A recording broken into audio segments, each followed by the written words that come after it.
Mga kaibigan, welcome back. Eto, may mabilis na balita po ako sa inyo sa ating pambato na si Kai Sotto. Medyo nakakalungkot ha, minimum 30 days po siyang mawawala o hindi makakapaglaro dito sa Hiroshima dahil nga po dito sa batas ng Japan B-League.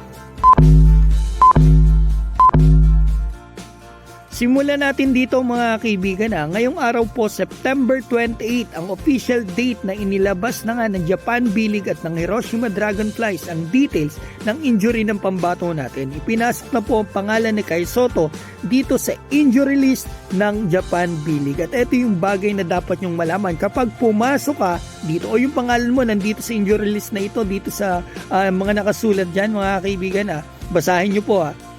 Players registered on the injury list will not be able to re-register for 30 days from the date of registration. Yan muna mga kaibigan. Ibig sabihin po nito, may 30 days po pala na no registration from the time na naiparegister siyang may injury. Meaning, sa loob ng 30 days, di pa siya pwedeng iparegister ulit as active player. So, ibig sabihin mga kaibigan minimum 30 days hindi makakapaglaro ang pambato natin. At hindi lang yan mga kaibigan, dahil dito sa batas na ito ng Japan B-League, kapag nandito ang pangalan mo, ay kahit pala magaling na ang pambato natin sa loob ng 2 linggo o 3 linggo, hindi pa rin siya pwedeng magbalik talaga. Ihintayin pa talaga matapos yung 30 days na batas nila dito para i-cancel o mag-request ang Hiroshima na i-cancel yung pangalan ni Kai Sotto dito sa injury list para ma-activate na ang pambato natin.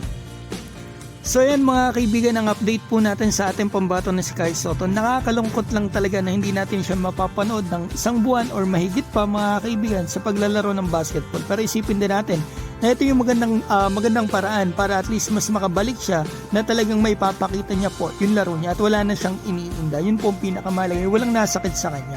At ito mga kaibigan, hinihiling ko po ang inyong suporta at panalangin na sana bumuti na po ang kalagayan ng pambato natin. Maraming salamat sa pagdaan mga kaibigan, and God bless.